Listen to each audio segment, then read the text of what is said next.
Bonjour tout le monde, j'espère que vous allez bien. I'm Diane. Welcome back to We in France, where we talk about everyday French life and beyond from the perspective of an American who's lived here since 2012. So I've done a bunch of French versus American culture comparisons here on this channel. You seem to love those videos and keep asking for more. So to that end, today we're gonna get into 6 more American things that you won't find in France. And as I always say, before I jump into it, please keep in mind, I'm not saying these things should exist in France. It's a different country, and the US and France, they both have their pros and cons. One is definitely not better or worse than the other. That's for you to judge. I'm just talking about some of the things here that you won't find in France that you might be used to back home in the US, just to help make you more informed, make you better prepared when you do visit France. So let's jump into it with number 1.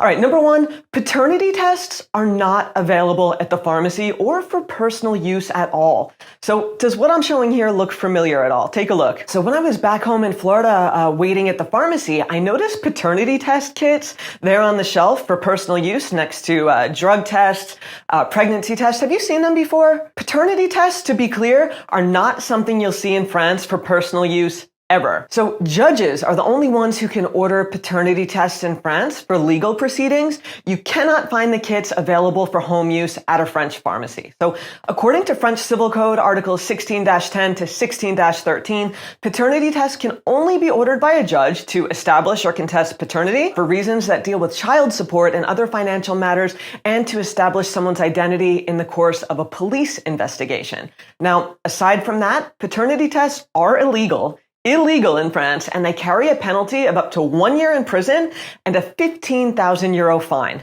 Okay, next, number 2, medical marijuana dispensaries and recreational marijuana. You won't find these in France. So let's start with recreational marijuana. It's 100% illegal in France for personal use, whereas in the US, as of June of this year, 2021, I believe it's 18 states plus our capital of Washington, D.C., they've made recreational marijuana usage legal. Now, as I said, that's not across the board nationally, but it is legal in those areas.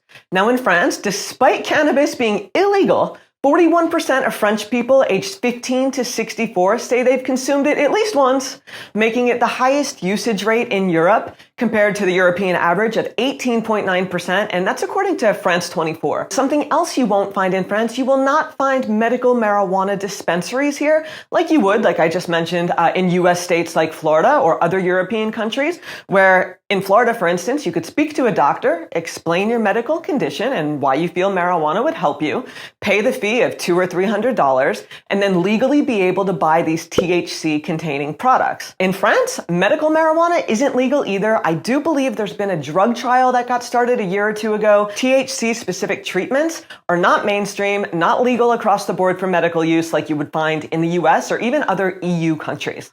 Okay, next, mail trucks with steering wheels on the right.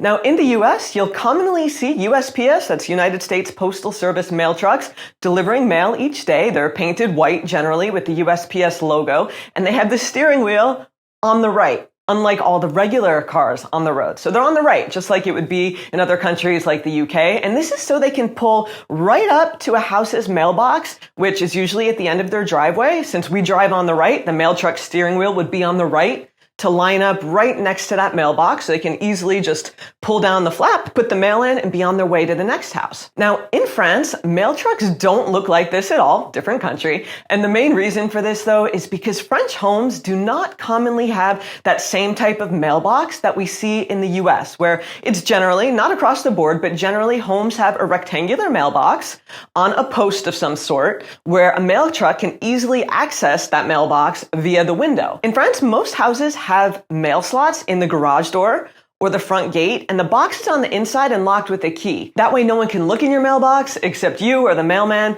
and it's a bit different just in terms of security and privacy. Some people do have actual mailboxes, US style, but they're definitely not accessed via the window of a mail truck. And many French mailmen and mailwomen deliver mail on foot, depending on the community, or on bikes. There are mail trucks that look like vans to deliver large packages, and steering wheels are on the left, like all the other cars on the road. And something else you won't see in France are a bunch of novelty mailboxes that are themed or kind of funny or colorful like you sometimes see in the US. The French are a little bit more discreet with a lot of things, but certainly when it comes to mailboxes. So remember, in France, mailboxes are generally slit. They're not accessible via the window of a mail truck, and a lot of mail is delivered on foot.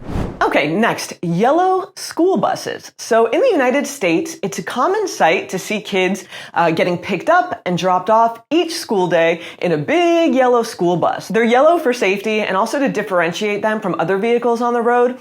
And that's how it was when I was a kid. I would take a yellow school bus to school, and that's how it is for kids today. Now, in France, yellow school buses aren't a thing, and while elementary kids, middle school kids, they often have school transportation if they live far enough away from the school, but buses look more like coach buses. Definitely not a yellow American-style school bus, and they certainly don't look the same nationwide. And smaller towns might even have school transport vans. Okay, next, number 5, sheet sets containing a fitted sheet, a flat sheet, and 2 pillowcases. Now, in the US, it's very common to go shopping for your bedding and grab a sheet set like this. Americans, I feel, we commonly make our beds with a fitted sheet, a flat sheet, and then maybe a blanket, a comforter, a quilt, something like that on top. So yeah, some people in the US do use duvets. They're called a couette in France. And a duvet consists of down feathers as an insert and a sheet cover that you change when you change your sheets. So in France and of course many other areas of Europe, it's common to forego that flat sheet and just use a fitted sheet and then the duvet, and that's the norm. So when you buy a sheet set in France, what you'll commonly find is a fitted sheet and a duvet cover, which is called a housse de couette, and 2 pillowcases. So if you don't use a duvet and you have no need for the duvet cover, you certainly can buy your sheet set separately since flat sheets do exist in France. They're just not normally found in a sheet set. I personally don't care for duvets. It's just too much work to try to stuff that cover on it every week, and then you change the sheets, and it's just a pain, I feel, and they get really hot in the summer. So I personally like having a flat sheet, and that's what's in contact with your body, and then you have a blanket, a quilt, a comforter over the top if you need more warmth. But that's just a personal preference of mine. And when I first came to France, I was looking all over for sheet sets that have the flat and the fitted and the pillowcases. No duvet cover. Don't need one. And then I realized why I couldn't find any. They're not sold this way. Many French people use a duvet, and of course they need that duvet cover. Okay, next up, payment for donating blood plasma. Now in the US, it's really common to receive a stipend of $50 to $75 every time you donate your blood plasma, or maybe a little less depending on the frequency, the amount you're able to donate, and if you weigh more, I believe you're able to donate more plasma. And in addition to the US, blood plasma is paid in a handful of other countries, I believe Austria,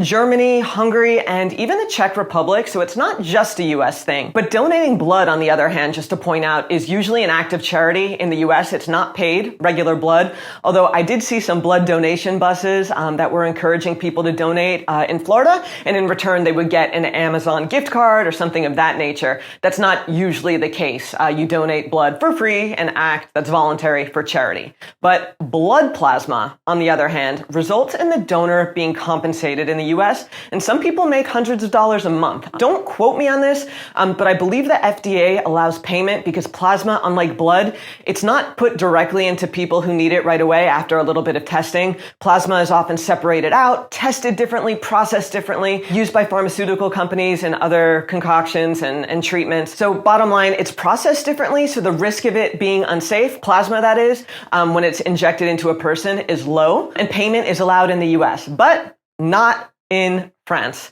Donating blood plasma, like blood, they're both acts of charity in France, and they're not compensated. All right, so let me know if you knew about all of these things I just mentioned, if you have any others to add. And please check out my other videos on cultural differences, linked below, and I'll put a playlist up here since you guys like them a lot. And lastly, on a personal note, I want to thank you so much for your support and condolences. After I shared that my mom had passed away recently, earlier this month, I really, really appreciate every single word. And it's just so comforting to know that people out there care, even if you didn't know my mom personally. So I did read your comments. I'm not able to reply to all of them right now. Tom is still helping me out with that. So thank you again. Yeah, it just really means a lot to me. Everything's really hard, still taking things one step at a time. And thank you again, really, really. And I'll see you back here on We in France soon. Salut.